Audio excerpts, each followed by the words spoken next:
చెప్తాడు చూడండి. ఆత్మకు విరోధం, ఆత్మకు శత్రువు ఎవరు? మన శరీరాలే.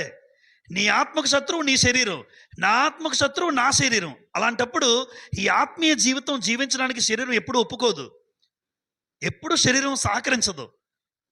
అందుకే చెప్తుంటాను, ఉదయాన్నే ఎందుకు లేవరు అనుకుంటున్నారు? ఎందుకు లేవలేరు అంటే శరీరం పడుకోమంటది నిన్ను. ఆత్మీయ జీవితం ఉండడానికి ఇష్టపడినవ్వదు నిన్ను. లేదు ప్రార్థన చేసుకుంటాను, ఏం ప్రార్థన చేస్తావు, పని పట్టలేదండి, పడుకో అని శరీరం బలంగా ఉంటుంది. కొంతమందిలో శరీరం బలంగా ఉంటే ఆత్మీయ స్థితి బలంగా ఉండదు. అందుకే నువ్వు పడుకుంటావు.